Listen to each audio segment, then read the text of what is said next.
Buenas tardes, hermanos. Vamos a iniciar con nuestro culto general. La Iglesia Cristiana La Verdad que Permanece les da la bienvenida a todos, a nuestros hermanos que nos acompañan hoy y a los que nos acompañan a distancia.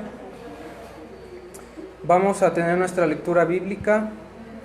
Les pido que abran sus Biblias en el libro de Hebreos.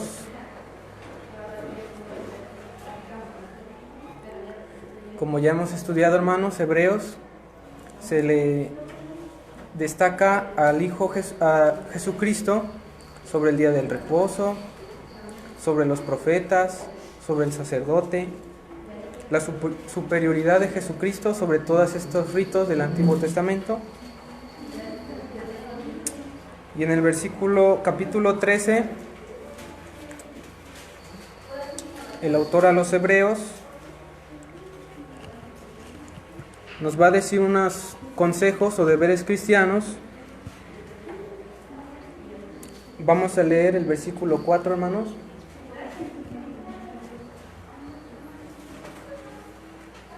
Es Hebreos 13:4. Dice así: honroso sea en todos el matrimonio y el lecho sin mancilla, pero a los fornicarios y a los adúlteros los juzgará Dios. Vamos a hacer una oración. Señor nuestro Dios y Padre Celestial, te agradecemos por este momento que nos permites estar reunidos, Señor, para adorar tu nombre. Te pedimos que tomes el control de este culto, que podamos ser llenos del Espíritu Santo y que la palabra de Cristo more en abundancia en nosotros para edificación, exhortación, para que se perfeccione tu iglesia, Padre. Te pido por cada uno de nuestros hermanos que nos ven y por cada uno de nuestros hermanos que están aquí, para que tú, Señor, le sustentes cualquier necesidad que tenga, sea física, sea económica, sea de salud, Padre. Te lo pedimos por Cristo nuestro Señor. Amén.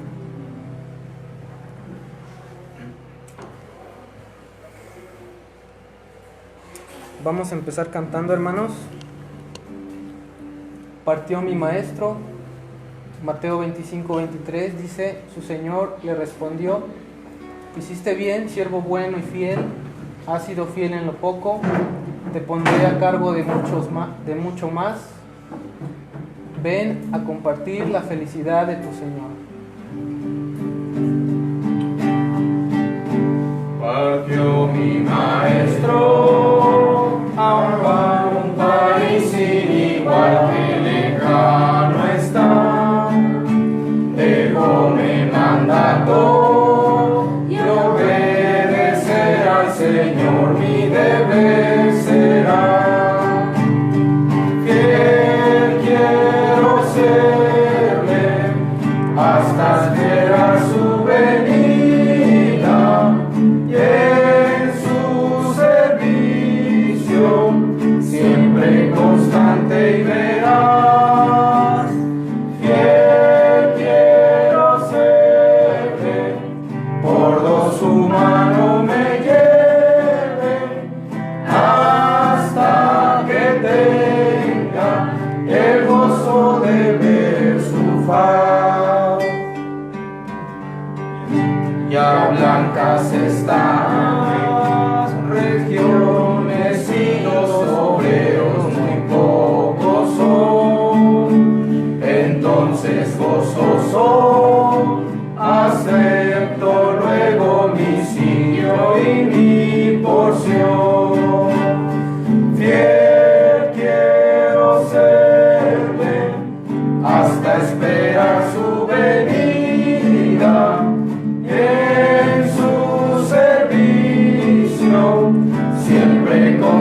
momentos podrán los otros y el mío yo esconder. Fiel quiero serle hasta esperar su venida y en su servicio siempre constante y veraz. Fiel quiero serle, gordo su mano me lleve hasta que tenga el gozo de ver su faz. Se acerca el momento de su venida, mas cuando yo no lo sé, tan solo yo anhelo me encuentre siempre activo, ferviente y fiel. Fiel quiero serle hasta esperar su venida y en su servicio siempre constante y veraz. Fiel quiero serle, por su mano me lleve hasta que tenga el gozo de ver su faz. Amén. Vamos a continuar con Yo solo espero ese día, Génesis 49, 18. Señor, espero tu salvación.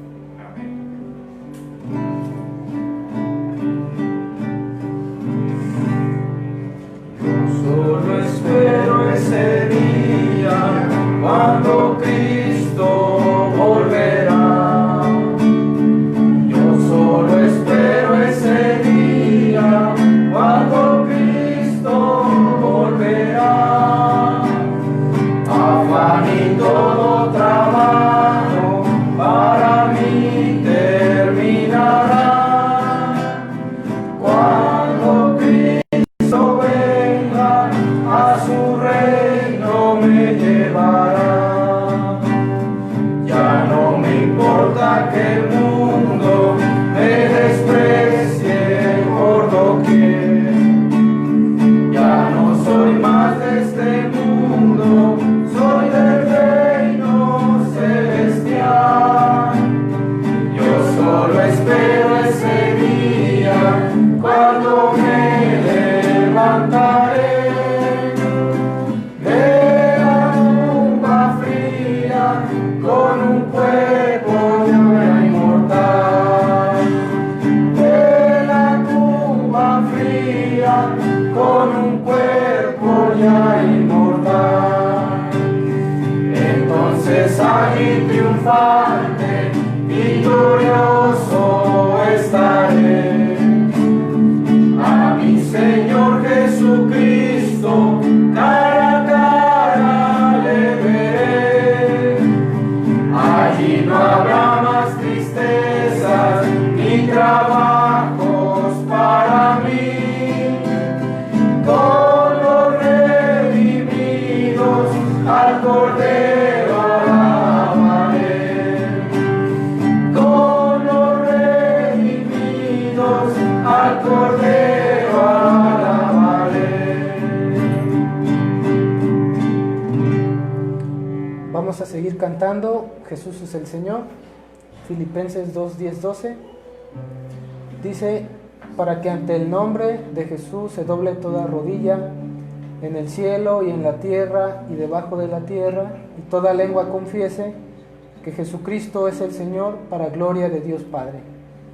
Vamos a ponernos de pie, hermanos, para cantar este himno.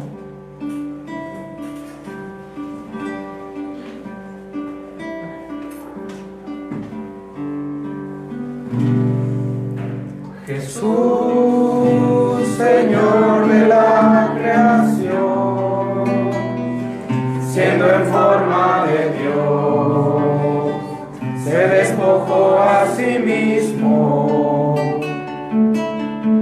tomó la semejanza de hombre y siendo puro puro y sin mancha, entre nosotros vivió, y asimismo se humilló, tomando forma de siervo, hasta su vida entregar, y en una cruz terminar. Mas Dios a lo sumo lo exaltó, y su nombre engrandeció, para que ante su autoridad toda rodilla se doble y toda lengua confiese que Jesús es el Señor. Jesús, Señor de la creación, siendo en forma de Dios, se despojó a sí mismo, tomó la semejanza de hombre, y siendo puro y sin mancha, entre nosotros vivió, y asimismo se humilló, tomando forma de siervo, y hasta su vida entregar, y en una cruz terminar. Mas Dios a lo sumo lo exaltó, y su nombre engrandeció, para que ante su autoridad toda rodilla se doble y toda lengua confiese que Jesús es el Señor.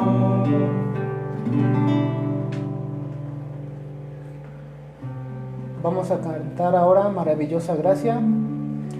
La carta a Tito 2:11 dice: en verdad Dios ha manifestado a toda la humanidad su gracia, la cual trae salvación.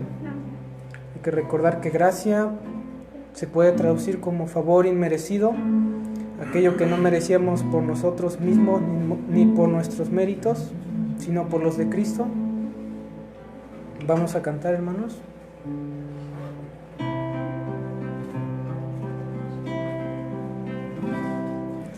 Maravillosa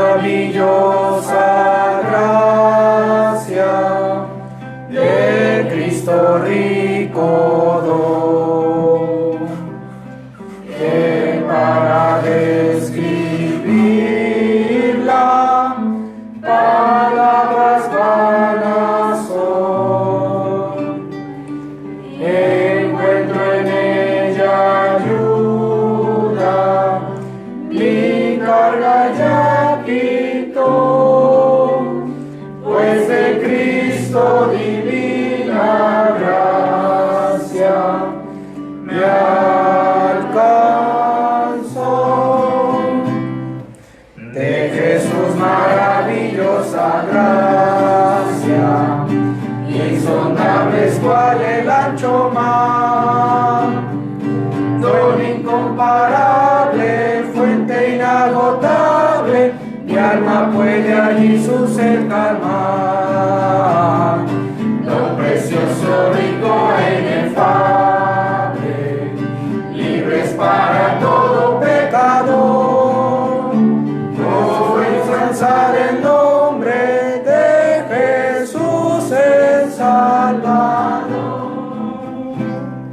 Maravillosa gracia, única salvación, hallo perdón en ella, completa redención,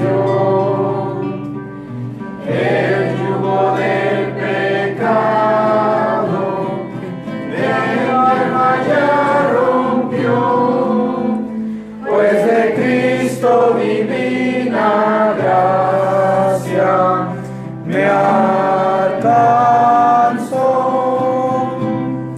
De Jesús maravillosa gracia, insondable es cual el ancho mar, don incomparable, fuente inagotable, mi alma puede ahí su sed calmar. Lo precioso, rico e inefable, libres para todo pecador. Oh, ensalzar el nombre de Jesús el Salvador. Maravillosa gracia, cuán grande es su poder. El corazón más negro, blanco lo puede hacer. Gloria del cielo ofrece, sus puertas ya se abrió, pues de Cristo divina gracia me alcanzó. De Jesús maravillosa gracia, insondables cual el ancho mar, don incomparable, fuente inagotable, mi alma puede ahí su sed calmar. Don precioso, rico e inefable, libres para todo pecador. Oh, ensalzar el nombre de Jesús el Salvador.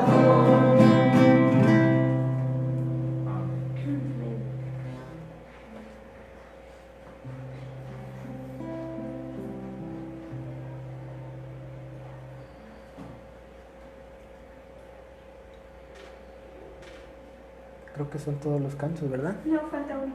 Nada más permítame. Ok. Pues falta uno.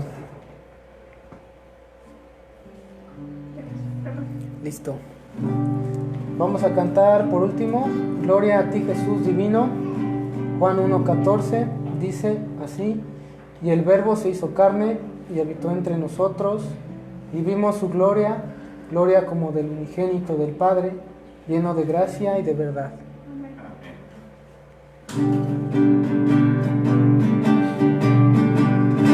Gloria a ti Jesús divino, gloria a ti por tus bondades, gloria eterna a tus piedades, querido Salvador.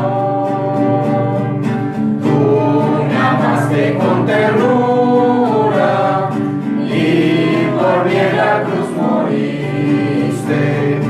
A tal grado me quisiste, querido Salvador. Tengo fe solo en tu muerte, pues con ella me salvaste. Vida eterna me compraste, querido Salvador. Te veremos en el cielo, a vivir contigo iremos, tu presencia gozaremos, querido Salvador. Ten valor, valor cristiano, Cristo es tu mejor amigo. Él te llevará consigo, Jesús es tu Señor.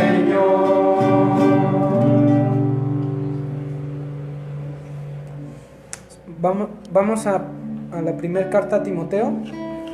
Tenemos un texto lema, un texto clave.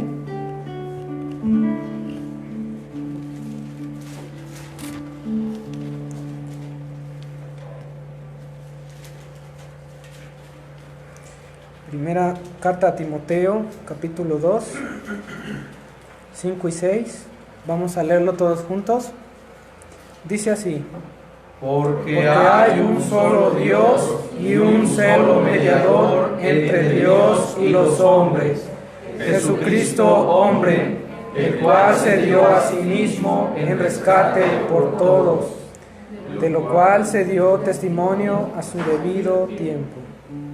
Queremos compartir con todos ustedes la fe en nuestro Señor Jesucristo, específicamente en su resurrección, su muerte, a los 3 días resucita, y así juntamente con Él, algún día vamos a morir y vamos a resucitar con Él.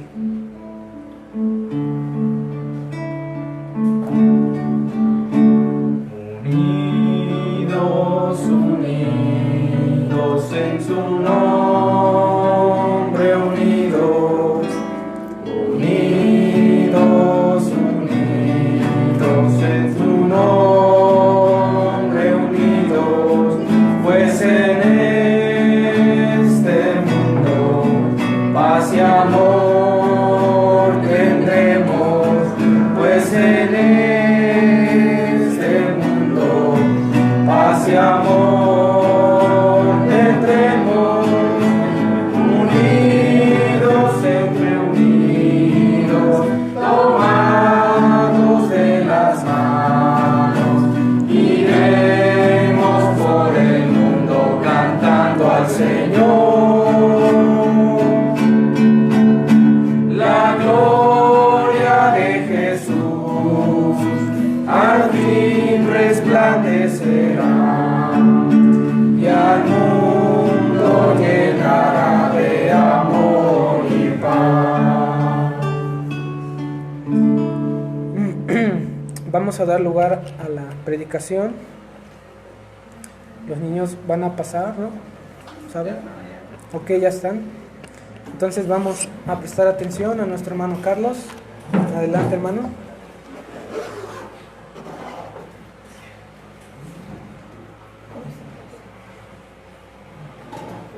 Así se queda la esta, ¿verdad?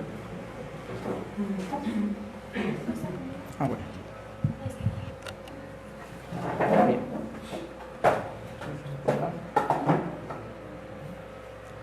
Muy bien. Vamos a abrir nuestras Biblias, por favor. En la primera carta a los Corintios.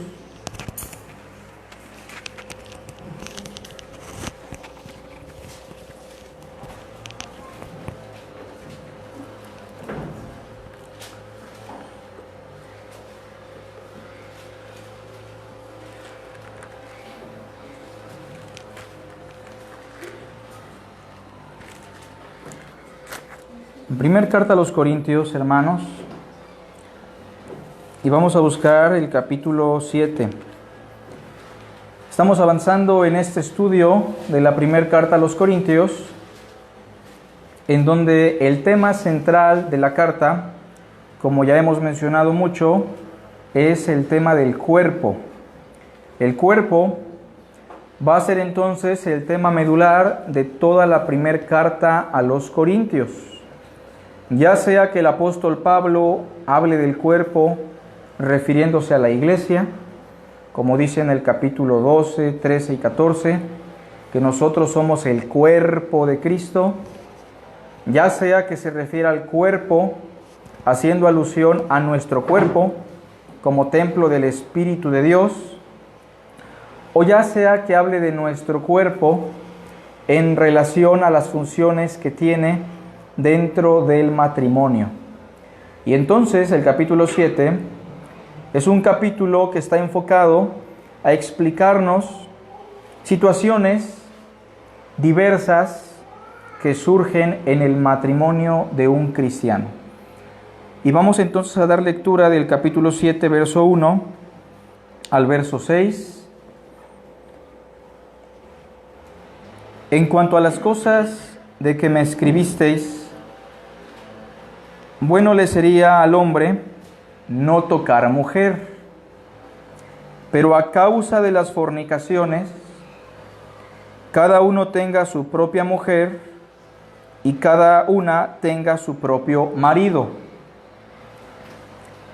El marido cumpla con la mujer el deber conyugal y asimismo la mujer con el marido. La mujer no tiene potestad sobre su propio cuerpo, sino el marido, ni tampoco tiene el marido potestad sobre su propio cuerpo, sino la mujer.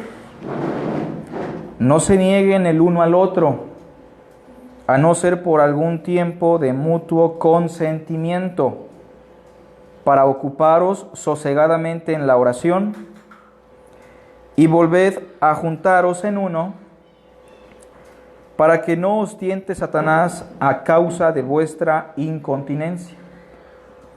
Mas esto digo por vía de concesión, no por mandamiento.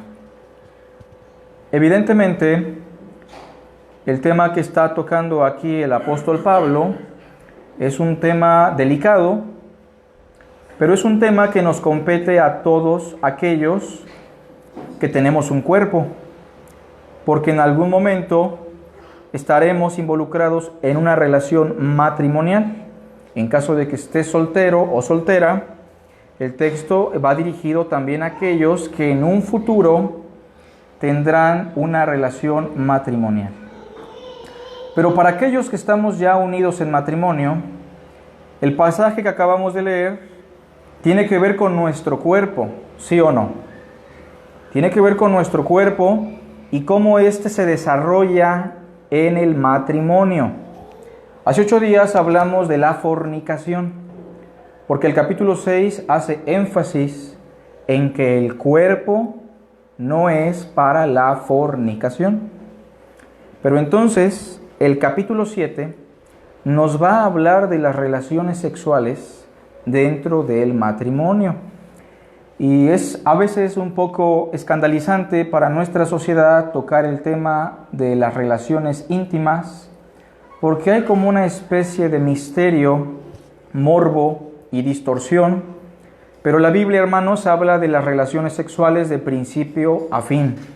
Y tenemos que nombrar todos estos asuntos con nombre y con apellido, porque la Biblia tiene interés, Dios tiene interés en que nosotros no satanicemos aquello que en un principio fue bueno.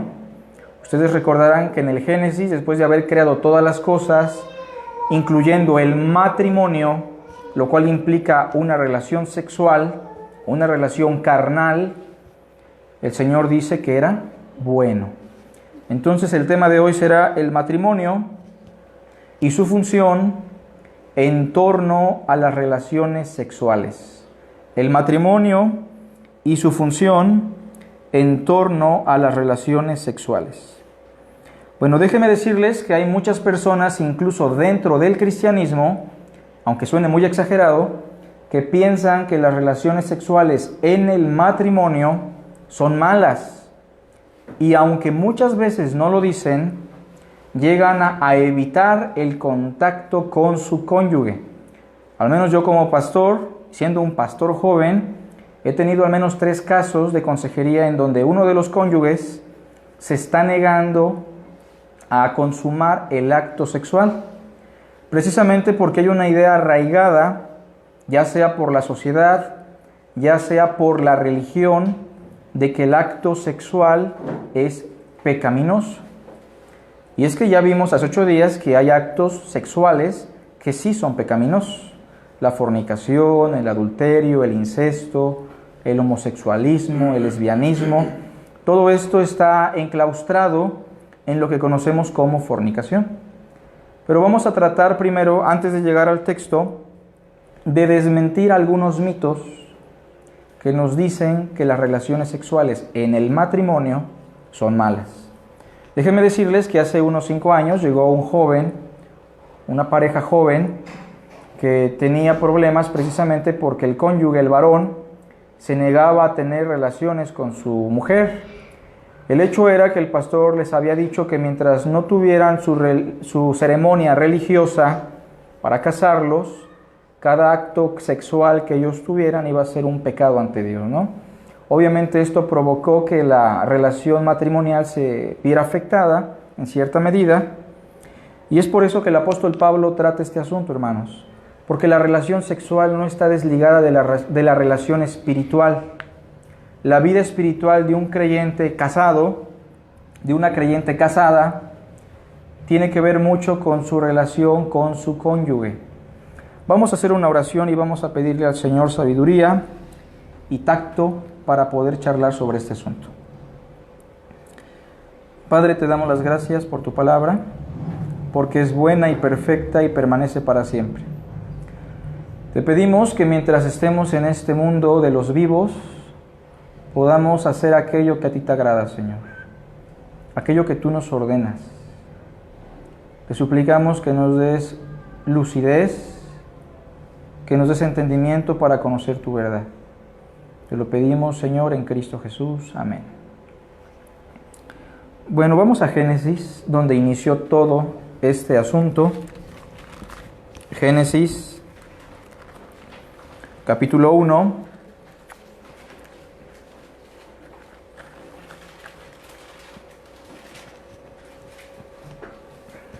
Versículo 26. Al versículo 28. Entonces dijo Dios: hagamos al hombre a nuestra imagen, conforme a nuestra semejanza. Una de las cualidades que el ser humano tiene, a diferencia de los animales y las plantas, es que el ser humano tiene plasmada, o es más bien, el ser humano es la imagen y la semejanza de Dios. Y eso significa que los seres humanos poseen cualidades que los animales y los seres vivos no poseen. Y no solamente estamos hablando de sentimientos, porque un animal puede tener sentimientos inconscientes, pero sentimientos. Pero hay una cualidad que destaca en el ser humano y es la cualidad de la conciencia. El ser humano es un ser consciente que se puede relacionar con otros y se puede relacionar con él mismo. ¿A quién no le ha pasado que va caminando pensando y va charlando consigo mismo? Esa es una forma de reflexión, es una forma que expresa la conciencia. Entonces la conciencia es lo que nos hace imagen de Dios, semejantes a Dios. El apóstol Pablo en la primera a los Corintios llegó a decir: porque ¿quién conoce las cosas del Espíritu de Dios, sino el Espíritu que está en él? Así nadie conoce lo que hay en el corazón del hombre, sino el Espíritu del hombre que está en él. Somos seres conscientes. Pero entonces Dios creó al hombre y le da una potestad sobre el universo, al menos sobre el mundo. Le dice: y vas a señorear en los peces del mar, en las aves de los cielos, en las bestias, en toda la tierra, y en todo animal que se arrastra sobre la tierra. Y creó Dios al hombre a su imagen, a imagen de Dios lo creó, varón y hembra los creó. Es importante notar que la mujer también es hecha a la imagen y a la semejanza de Dios, porque por ahí existen algunas corrientes teológicas machistas que dicen que el hombre fue hecho a la imagen de Dios, pero la mujer no. Bueno, este texto claramente dice que los dos fueron hechos a la imagen de Dios. Versículo 28. Y los bendijo Dios y les dijo: fructificad y multiplicaos. Esa ordenanza, hermanos, tiene que ver directamente con las relaciones sexuales entre Adán y Eva. ¿Se entiende? Es un eufemismo porque el Señor trató de tener tacto con el lenguaje y les está diciendo: fructifiquen y multiplíquense, llenen la tierra, o sea, tengan hijos, tengan una descendencia. Pero entonces en el capítulo 3 nosotros tenemos algunos mitos que circulan en el judaísmo, en el cristianismo y en algunas religiones que consideran el Génesis como una alegoría. ¿A qué me refiero con una alegoría? Algunas personas creen que el Génesis es un libro metafórico y que la mayoría de las cosas que aparecen en el Génesis son símbolos, son metáforas, son imágenes no literales. Y entonces cuando hablamos de la serpiente, de Adán, de Eva, estamos hablando de una metáfora. Esto es incorrecto, pero voy a explicar la interpretación que le han dado al pecado de Adán y Eva. Bueno, ustedes saben que el Señor les dio un mandamiento que consistía en no comer del fruto del árbol del conocimiento del bien y del mal. Y entonces correctamente sabemos que el pecado de Adán y Eva fue desobedecer a Dios y comer de ese fruto. Pero precisamente hay como 3 interpretaciones distintas sobre eso que tienen que ver directamente con las relaciones sexuales. Bueno, una interpretación enseña que el pecado de Eva no fue comer del fruto, más bien su pecado fue tener relaciones sexuales con la serpiente. Eso es una herejía, ¿no?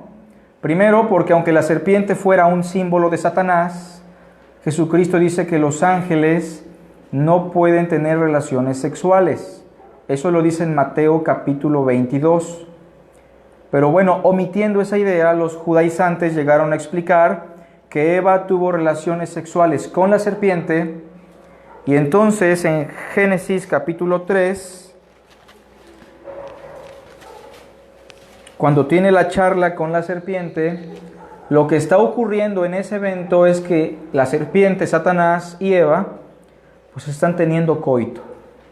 Y entonces, en el capítulo 4, Adán se entera de esta situación, es la interpretación que le dan los judaizantes, y dice el verso 1 del capítulo 4, conoció Adán a su mujer Eva. Ya sabemos lo que significa eso, ¿no? Pero en la interpretación que estamos tratando de explicar, los judaizantes dicen, es que Adán ahí se enteró de lo que su esposa había hecho con la serpiente y ahí la conoció de verdad. Como si Adán hubiera dicho, no te conocía, pero ya te voy conociendo, Eva, que me pusiste los cuernos con la serpiente, ¿no? Esa es la interpretación que le dan a este texto para que cuadre con su interpretación.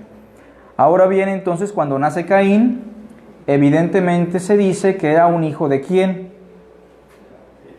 Pues era el hijo del diablo, y era un hijo carnal del diablo.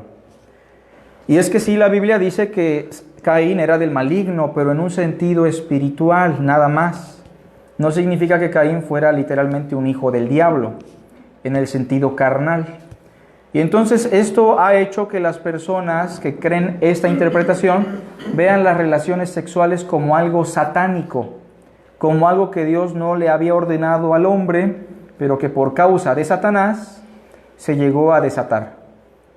La otra interpretación que le dan al asunto del fruto prohibido es que Dios no le había dado orden a Adán y a Eva de tener relaciones sexuales. Pero entonces llegó la serpiente y le dijo a Eva que no iban a morir. Eva comió del fruto, Adán llegó hacia Eva y Adán sabía que no debía de hacerlo, no tenía que comer del fruto. Pero como Adán tenía deseos sexuales con su esposa, como tenía interés sexual de estar con Eva y Eva no se dejaba, pues él accedió a comer del fruto con tal de que su mujer le diera permiso, ¿no? Y entonces esa es otra interpretación herética y sectaria que involucra a las relaciones sexuales. De paso hay que mencionar, hermanos, que los deseos sexuales dentro del matrimonio no son un pecado. Cuando una persona tiene deseos sexuales, no está luchando tanto con su pecado, está luchando con su organismo, ¿se entiende? Es como cuando tienes hambre, es una necesidad biológica que Dios mismo ha puesto en nosotros. Bueno, otra interpretación que se le da a esto es que Adán y Eva no tenían por qué tener relaciones sexuales. Pero entonces el fruto prohibido simplemente es una metáfora de que ellos se comieron la torta, ¿no? O que tuvieron relaciones sexuales, cosa que el Señor no les había mandado. Y entonces esto ha logrado, hermanos, que algunas hermanas y algunos hermanos eviten tener relaciones sexuales en el matrimonio. Bien recuerdo yo a una tía, una viejita de casi 90 años, a la cual fuimos a visitar cuando yo era un niño. Y entonces yo no entendía por qué la tía, que ya estaba muy grande, le dijo a mi papá que se fuera a dormir a un granero alejado de la casa. Después supimos que la tía no quería que mis papás durmieran juntos porque ella decía que después de tener hijos ya no había razón alguna de dormir con el cónyuge, ¿no? Tenía una idea extraña que le habían sembrado en la congregación en la que ella asistía. Bueno, vamos a 1 Corintios y vamos a analizar el texto ahora sí. El punto es que las relaciones sexuales dentro del matrimonio son buenas. El Señor así lo ha enseñado. En el capítulo 7, versículo 1 en adelante, el apóstol Pablo nos va a mostrar tres cosas importantes que tienen que ver con el matrimonio y las relaciones sexuales. Esto es importante, hermanos, porque incluso algunas religiones en África y en Medio Oriente mutilan el miembro de la niña cuando nace con la finalidad de que tenga hijos, pero que no tenga placer en el acto sexual. Obviamente es algo terrible que le hacen a las niñas, porque las mutilan desde muy pequeñitas y las hacen sufrir. Entonces, noten lo que dice el capítulo 7 con respecto a esto. En cuanto a las cosas de que me escribisteis, o sea que la congregación de Corinto ya tenía problemas con la sexualidad en el matrimonio, le manda un escrito a Pablo para que Pablo les pueda dar un consejo. Recuerden que la iglesia de Corinto está asentada en una ciudad altamente depravada. En la comunidad de Corinto había una ciudad dentro de la ciudad. Era una pequeña ciudad que se conocía como la Acrópolis. Era la médula de la ciudad. En esa ciudad, ya les había mencionado, estaba asentada una diosa o la imagen de una diosa, la cual era la diosa del amor. Había un templo también dedicado a esa diosa que tenía unas 300 prostitutas y sacerdotisas que vendían su cuerpo a los marineros y a las personas que tenían interés. Obviamente que esto produjo que muchos hermanos estuvieran acostumbrados a la depravación sexual fuera del matrimonio y dentro del matrimonio. Y entonces los corintios se dan cuenta que esto está dañando la iglesia y le escriben a Pablo en cuestión cómo les puede aconsejar en relación a este asunto. Pablo les dice: en cuanto a las cosas que me escribisteis, bueno le sería al hombre no tocar mujer. ¿Qué es lo que quiso decir Pablo con no tocar mujer? Bueno le sería al hombre no tocar mujer. Bueno, se está usando una figura que se llama eufemismo. Y la pueden investigar por ahí con tiempo, pero un eufemismo es una expresión que está buscando maquillar una expresión grotesca, cruda o agresiva. Un eufemismo, por ejemplo, sería: nuestro hermano está durmiendo ya. ¿Qué quisimos decir?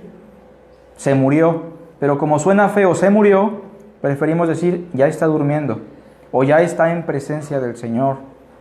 Hay muchos eufemismos en la Biblia y uno de ellos está aquí. Bueno le sería al hombre no tocar mujer. Lo que está representando este texto es lo siguiente: bueno le sería a los hombres solteros no tener relaciones sexuales con una mujer. Esto se explica más abajo. Vean el capítulo 7, versículo 8. Digo pues, ¿a quién? A los solteros y a las viudas, que bueno les fuera quedarse como yo. Entonces, el consejo de Pablo, por la gran necesidad de extender el mensaje del Evangelio y por la gran premura de que Cristo viene pronto, bueno le fuera a los solteros quedarse como están. ¿Es bueno quedarse soltero? Pablo dice que sí, bueno le fuera. Pero hay un beneficio grande en el matrimonio que también es bueno, porque Génesis dice que no es bueno que el hombre esté solo. Entonces las dos cosas llegan a ser buenas en su contexto, en su rol. Ahora, sin embargo, en el versículo 2 dice: pero a causa de las fornicaciones.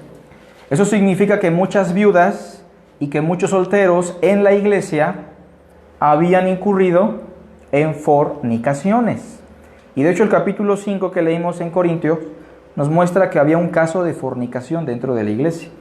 Entonces debemos entender, hermanos, que un soltero y una viuda sí pueden llegar a dominar sus deseos sexuales con la ayuda del Espíritu. ¿Es posible, sí o no?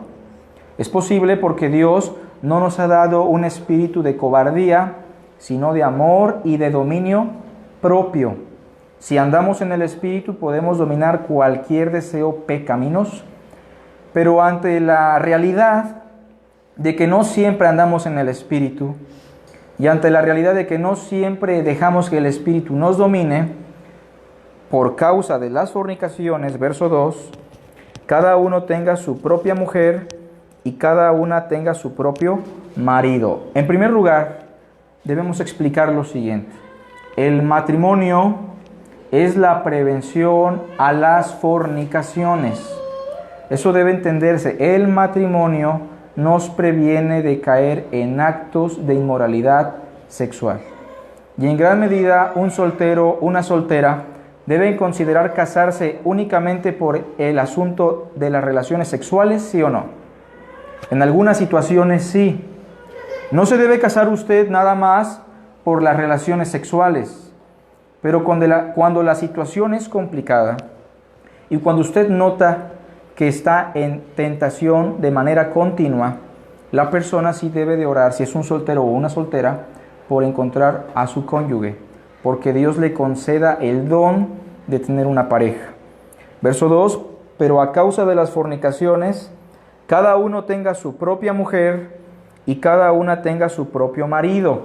Hay dos cosas a destacar en este verso, que la relación matrimonial, que implica una relación sexual, se da entre un hombre y una mujer, porque hoy está de moda la enseñanza de la ideología de género, en donde a los hombres les gustan los hombres y tienen permitido formar una familia, un matrimonio, lo cual no es realmente un matrimonio, tienen relaciones sexuales, lo cual está en contra de la misma naturaleza del organismo, cosa que el Señor reprueba.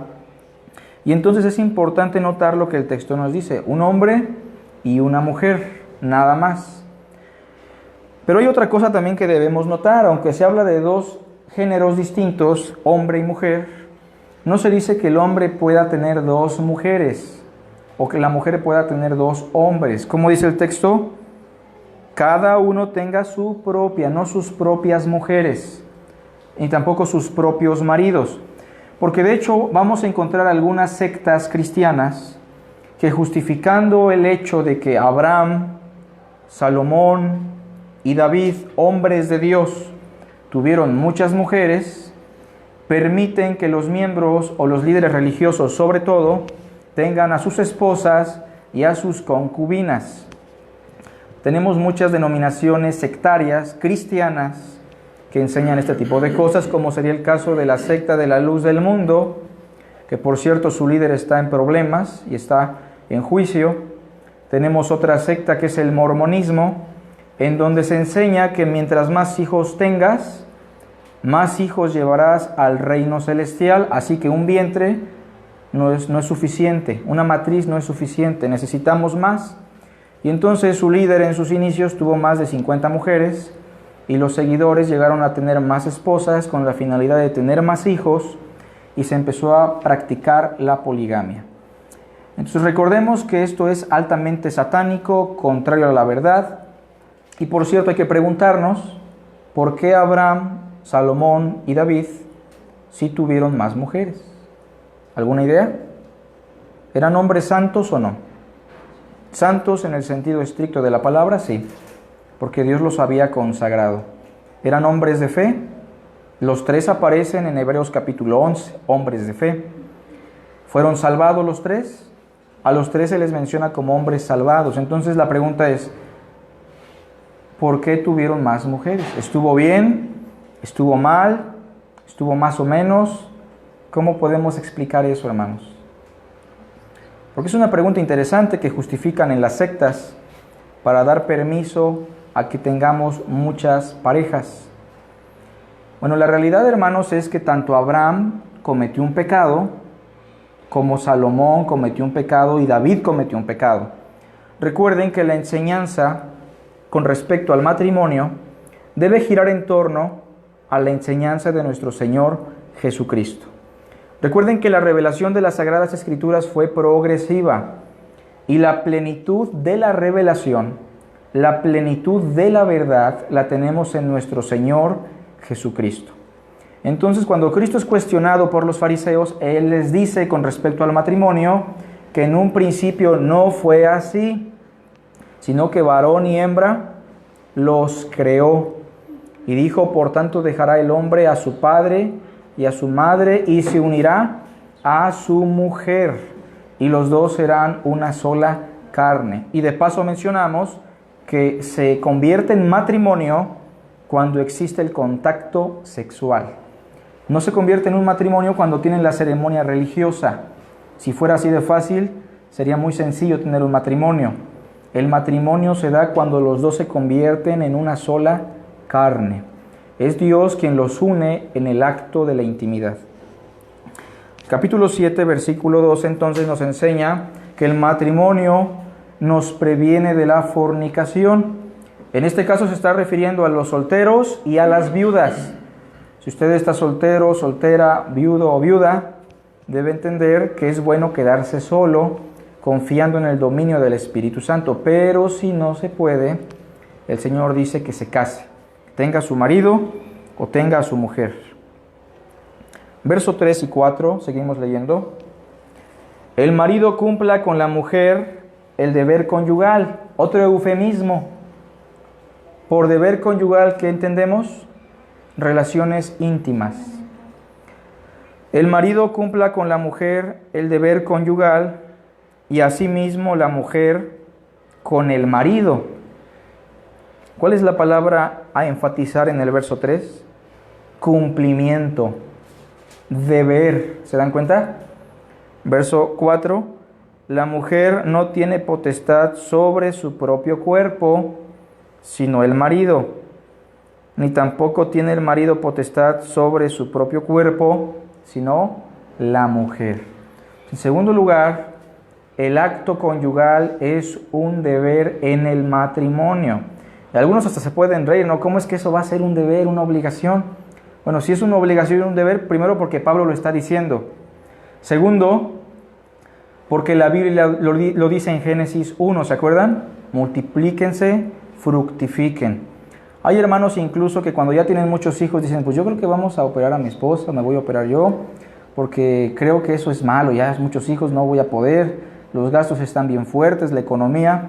Pero déjenme decirles que si se hace eso, hermanos, están cometiendo un error. Es un pecado porque la Biblia dice que nos multipliquemos, que fructifiquemos, ¿no? Y que el Señor busca de nosotros una descendencia para Él, así lo dice Malaquías. Entonces es importante, hermanos, que veamos esto como un deber. Ahora, no solamente lo hacemos por el deber, lo hacemos por la necesidad del cónyuge. Sí, adelante, hermana. Y como una viuda que quede viuda, esa final puede volver a casar. Sí, es lo que está diciendo Pablo, que las viudas, en el capítulo 7, versículo 8, dice, digo pues a los solteros y a las viudas que bueno les fuera quedarse como yo, pero si no tienen don de continencia, o sea, si no se pueden aguantar, cásense, pues mejor es casarse que estarse quemando. Entonces las viudas no solamente pueden casarse, en algunas situaciones deben casarse. Es lo que enseña el apóstol Pablo. Una mujer o un hombre están ligados al matrimonio mientras el cónyuge vive. Una vez muerto, se puede volver a casar, ¿no? Espero que la respuesta sea la mejor para usted, hermano, y la entienda. Bueno, ahora cuando hablamos del deber y el cumplimiento, aquí tenemos que hablar de una cuestión práctica, hermanos. Pasa que el hermano se niega muchas veces al asunto de la intimidad, ¿sí o no? Casi no, ¿verdad? Los hombres casi no. Pero pasa con la hermana, ¿no? Sí llega a pasar y lo sabemos porque de alguna manera es algo que la misma sociedad nos ha plasmado. La mujer tiene mayor dominio que el hombre en esta situación, aunque hay mujeres que no tienen tanto dominio. Ahora bien, si uno de los cónyuges se llega a negar, está pecando en contra de Dios y está dejando vulnerable a su cónyuge. La Biblia así lo explica, hermanos. Pues pasaba por ahí que un hermano explicaba, ¿no?, que cada vez que tenía necesidad de estar con su esposa, la hermana decía que le dolía la cabeza. Y ya cada vez que venía este asunto le dolía la cabeza y la cabeza. Lo que hizo el hermano fue llegar un día con unas pastillas para dolor de la cabeza y antes de querer tener intimidad con su esposa le dijo, oye, ¿te duele la cabeza? Le dijo, no. Ah, bueno, entonces ya no hay pretexto, ¿no? Pero vean cómo se deja vulnerable a un varón cuando la mujer no atiende a las necesidades del varón. Y también se deja vulnerable a la mujer cuando el esposo no la atiende por tanto trabajar, por tantas obligaciones. Aunque esto parezca algo incómodo, hermanos, y aunque muchos hermanos tal vez quisieran evitar el tema, la Biblia sí nos enseña que debemos cumplir con el deber conyugal. Es una obligación. Así que tenemos tarea, ¿no? Los que estamos casados. Versículo 3, versículo 4. El marido cumpla con la mujer el deber conyugal. Hermanos, estamos hablando de asuntos espirituales, no olvidemos eso. Hace 8 días explicábamos que Dios no solamente se interesa en nuestro espíritu, Dios también está interesado en nuestro cuerpo y está interesado en nuestra relación conyugal. Verso 4, la mujer no tiene potestad sobre su propio cuerpo, sino el marido, ni tampoco tiene el marido potestad sobre su propio cuerpo, sino la mujer. Versículo 5, no os neguéis el uno al otro, a no ser por algún tiempo de mutuo consentimiento, para ocuparos sosegadamente en la oración, y volved a juntaros en uno. Otro eufemismo que apunta a lo mismo. ¿Cuál es el eufemismo? Juntaros en uno, para que no os tiente Satanás a causa de vuestra incontinencia. Esto quiere decir, hermanos, que sí podemos llegar a tener un tiempo de separación en cuanto a la relación íntima si hay un mutuo consentimiento. Únicamente si nos vamos a ocupar en la oración o en cuestiones relacionadas a Cristo, en donde nuestra concentración debe estar plasmada en eso, en los asuntos del Señor. Pero también el texto nos dice que una vez que pase ese lapso, que no debe ser muy largo, dice que se vuelvan a juntar en uno, lo cual significa vuelvan a tener contacto íntimo, para que no los tiente Satanás a causa de vuestra incontinencia. Y aquí, hermanos, deben tener sabiduría ustedes como varones. Pasa que a veces las hermanas meten a los hijos, ¿no?, a dormir a la cama con tal de no estar con el varón, y tienen esa costumbre, ¿no?, de meter a los hijos ya grandes, 13, 14, 20 años ahí, con tal de que el esposo no tenga contacto con la mujer, o al revés. Y deben entender algo, hermanas, eso es un pecado grave. El texto dice que están exponiendo a su esposo a Satanás, y al revés, si el esposo se niega, está exponiendo a la esposa a Satanás. ¿Y va a estar contento usted si su esposa queda expuesta a Satanás en referencia a ese tema? Pues claro que no. ¿O va a estar usted contenta que por ahí Satanás mande a una mujer extraña para su esposo? Pues no. Y es que cualquier varón, por muy cristiano que sea, una mujer, por muy espiritual que sea, puede caer en fornicación. Por eso cuando hablamos de la fornicación, la Biblia dice, huye de la fornicación. Capítulo 6, versículo 18, huid de la fornicación. En la primera carta a Timoteo se le dice, huye de las pasiones juveniles. Ningún ser humano puede resistir al deseo sexual, y por eso la Biblia dice que debemos huir, y por eso la mujer y el varón deben cumplir con el deber conyugal para no quedar expuestos a Satanás. Esto de quedar expuestos a Satanás, en definitiva, tiene que ver con el adulterio. Y si hay un pecado que regularmente recae sobre el cristianismo, es el adulterio, hermanos. Vemos a pastores, vemos a esposas de pastores, a jóvenes, a ancianos, a hermanos, a personas que dirías, híjole, yo no creo que este hermano vaya a caer nunca en adulterio, ya cuántos años tiene, su condición, y cae en adulterio. O yo creo que este joven no va a caer, predica la palabra, el pastor cómo va a caer en adulterio, y caen en adulterio porque en la iglesia no queremos hablar de estos temas, porque pensamos que son temas malos, pensamos que son pecaminosos, vergonzosos, y los queremos evitar. Pero la Biblia hace énfasis en que hagamos caso de esta situación. Vayan conmigo a otro pasaje, por favor, a Hebreos.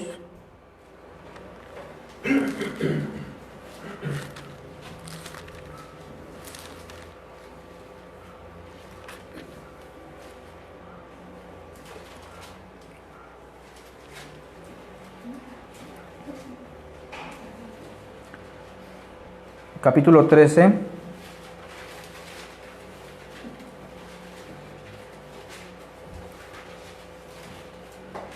versículo 4. O sea, también el autor a los Hebreos, que muy probablemente fue Apolos, nos habla del mismo asunto en términos muy sintetizados. Versículo 4 del capítulo 13 dice así: honroso sea en todos el matrimonio. Honroso sea en todos el matrimonio, lo cual significa para todos sea valioso el matrimonio. Valoren la relación matrimonial. Pero ven lo que dice después: y el lecho sin mancilla. ¿Qué significa eso del lecho sin mancilla? Es otro eufemismo, pero lo vamos a explicar. ¿Qué es un lecho? ¿Alguien sabe qué es un lecho? Es una cama, ¿no? Una cama, un catre, alguien duerme en ese lugar. Está hablando figuradamente del acto sexual. ¿Se entiende? La cama, el lecho matrimonial. Pero dice que el lecho sea sin mancilla. ¿Qué es la mancilla? La de las Américas, ¿cómo traduce, hermano? Dice igual. Mancilla. En algunas traducciones... Del matrimonio honroso, todo y el hecho matrimonial sin mancilla. Ok. Porque a los inmorales y a los adultos no buscarán. ¿Cómo dice Marianita? Dice, tengan todos en alta estima el matrimonio y la fidelidad conyugal. Ok. Porque Dios juzgará a los adúlteros y a todos los que cometen inmoralidades sexuales. Ya la traducción de nuestra hermana Marianita quita el eufemismo, pero la idea es que el acto sexual, el hecho, sea sin mancha. Que la relación sexual sea pura, sea sin mancilla. ¿Y se puede dar una relación sexual pura, hermanos? ¿Se puede dar gracias a Dios por las relaciones sexuales en el matrimonio? Pues sí. El placer incluso es un don de Dios dentro del matrimonio. Y es importante que no solamente ustedes se instruyan en esto en la perspectiva bíblica, sino que también a los jóvenes y a los niños que ya van creciendo se les vaya explicando y adoctrinando con respecto a lo que Dios dice en referencia a ese tema. ¿Por qué? Porque la escuela está adoctrinando a los niños, ¿no? Las escuelas adoctrinan a los niños muy pequeños y los adoctrinan mal. Les enseñan la ideología de género, les enseñan a masturbarse desde pequeñitos, les animan a tener relaciones sexuales antes del matrimonio, y nosotros no tenemos el valor de hablar con nuestro hijo, nuestra hija, nuestros jóvenes de este tema que es muy importante. Así que regresemos a la primera de los Corintios.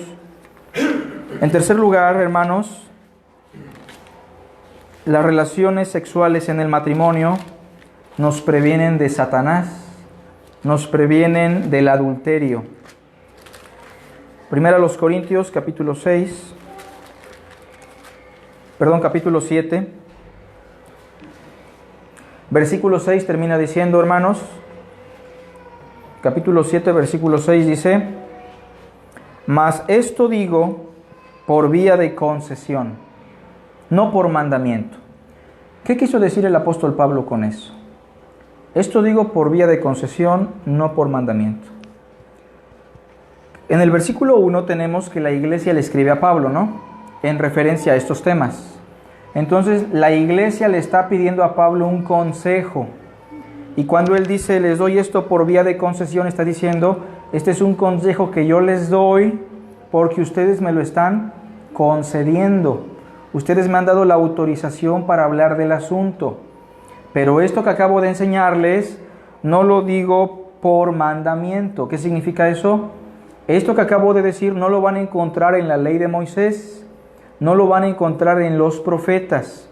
No hay un texto en el Antiguo Testamento de manera explícita que hable sobre cómo tratar el asunto sexual en el matrimonio.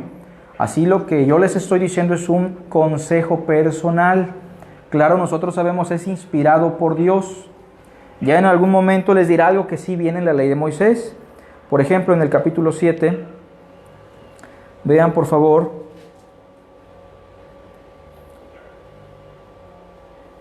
el versículo 7 en adelante dice: quisiera más bien que todos los hombres fuesen como yo, pero cada uno tiene su propio don de Dios, uno la verdad de un modo y otro de otro.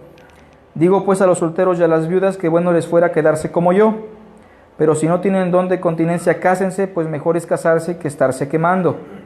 Pero a los que están unidos en matrimonio, que dice, mando no yo, esa ya no es mi opinión, sino ¿quién? El Señor. O O sea, Pablo hace diferencia en este tema cuando él está dando un consejo bueno y cuando él está dando mandamientos que provienen del Señor. Entonces, con respecto a si usted joven, jovencita, viuda, viudo, se debe casar, es una decisión personal que tiene que ver con la evaluación de mi condición espiritual y cómo yo voy a reaccionar ante las relaciones sexuales sin estar casado. ¿Puedo soportar o soy débil y mejor me debo casar? Esa es una opinión y un consejo de Pablo que se puede tomar de manera opcional. Pero con respecto al matrimonio, en el versículo 10, que ya hablaremos de ello dentro de 8 días, pero a los que están unidos en matrimonio, mando, no yo, sino el Señor, que la mujer no se separe del marido. Y entonces, ya hablando del matrimonio, no tiene la autorización de nadie para abandonar a su mujer o para abandonar a su marido. Es que hay problemas muy fuertes y ya no podemos seguir juntos. La Biblia no da autorización para eso. Y la única razón por la cual se puede dar un divorcio es por la fornicación, el adulterio. Y eso por la dureza del corazón, no porque sea la voluntad del Señor. Vamos a hacer una oración, hermanos, y vamos a pedirle a Dios que nos ayude a tomar en cuenta esto que es valioso en nuestro matrimonio como cristianos. Que no hagamos caso omiso de ello y que hoy llevemos sembrada una semilla más del conocimiento de Cristo. Vamos a orar. Padre, te agradecemos por tu amor, tu verdad, porque muchos de nosotros estamos casados y tenemos el deber y la necesidad de estar unidos conyugalmente con nuestra pareja, Señor. Te pedimos que nos des la pureza, que nos des el discernimiento para hacer tu voluntad, y te pedimos por los solteros, por las solteras, por las viudas, para que tú les guíes y les ayudes a discernir sobre este asunto tan delicado. Te damos las gracias, Señor, gracias por la vida de David, su familia, por nuestra hermana Guille, por doña Sofía, que hoy nos visita también, y gracias por los hermanos de nuestra iglesia que están en casa también, Señor. Provéles de lo necesario, y te rogamos que bendigas lo que resta de este culto, en el nombre de Cristo Jesús. Amén. Que Dios les bendiga, hermanos. Vamos a seguir con lo que resta.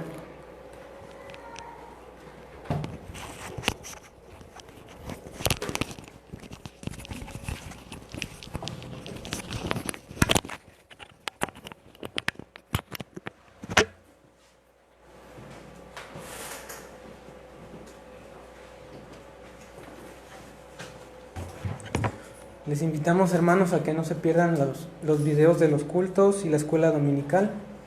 Vamos a seguir estudiando Corintios en el culto. En la escuela dominical estamos estudiando Apocalipsis. Vamos a pasar a las ofrendas y vamos a abrir nuestras Biblias en el libro de Proverbios.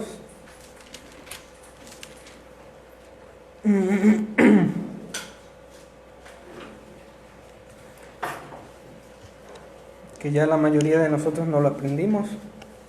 Es Proverbios 3, 9 y 10. Dice: honra al Señor con tus bienes y con las primicias de todos tus frutos, y serán llenos tus graneros con abundancia, y tus lagares rebosarán de mosto. Vamos a pasar a las ofrendas. Éxodo 35, 20, 21 también dice: entonces toda la congregación de los hijos de Israel salió de la presencia del Señor, y todo aquel a quien lo impulsó su corazón y su espíritu lo movió a la generosidad. Trajeron la ofrenda del Señor para la obra del tabernáculo. Nosotros en nuestro tiempo no tenemos un templo ni tabernáculo. Primera de Corintios, sabemos que nosotros somos el templo del Dios viviente.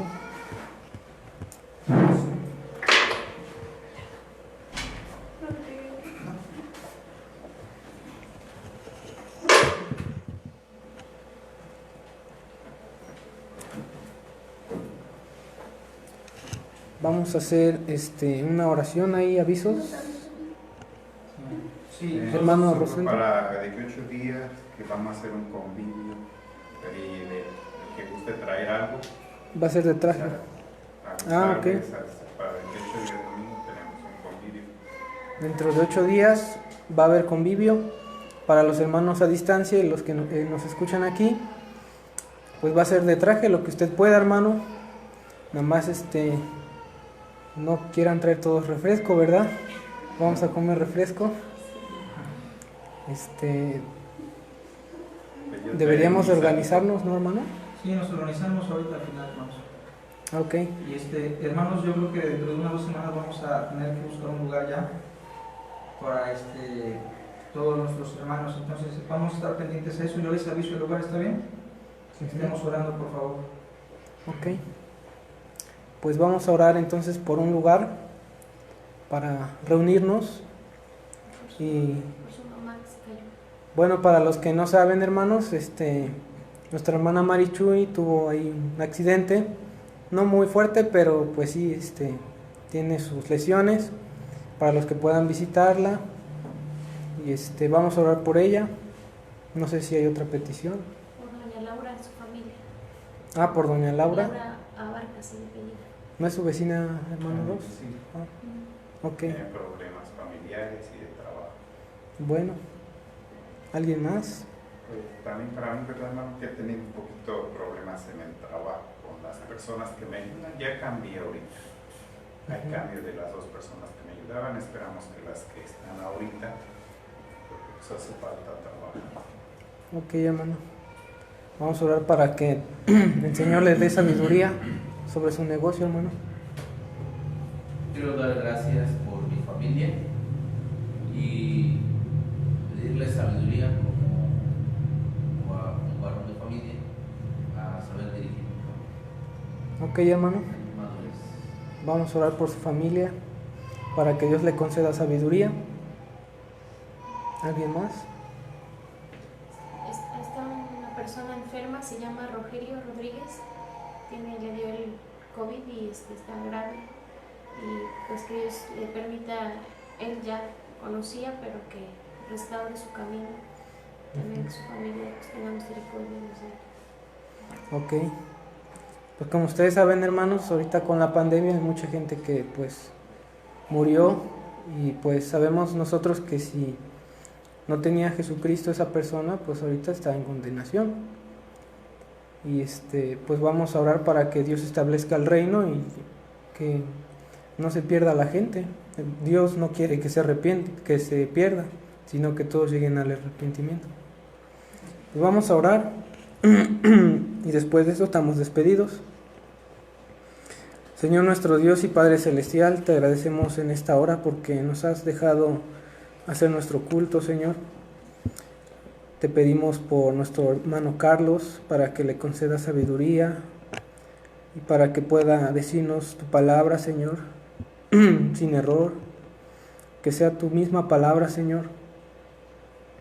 Te pido por nuestro hermano Aurelio para que tú le concedas sabiduría para guiar a su familia, le bendigas en su trabajo para que pueda sustentarla.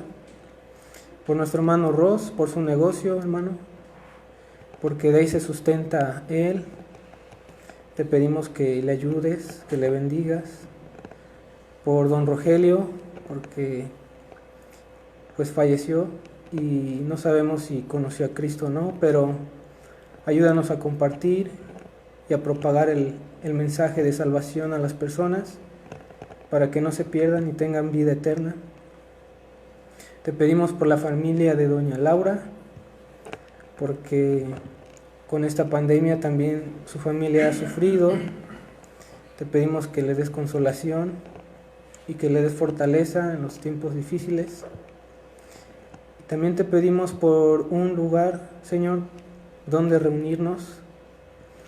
Tú sabes los caminos que pudieran ser mejores para nosotros, pero a veces son de perdición o no son los mejores. Te pedimos que tú nos guíes.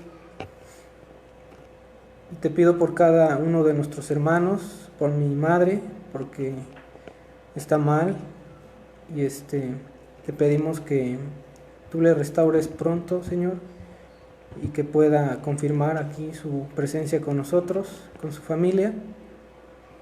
y asimismo por cada varón de esta iglesia, para que le conceda sabiduría con su familia, le sustente su trabajo. Te lo pido, Señor, en el nombre de nuestro Señor Jesucristo. Amén. Nos vemos dentro de 8 días, hermanos. Estamos despedidos.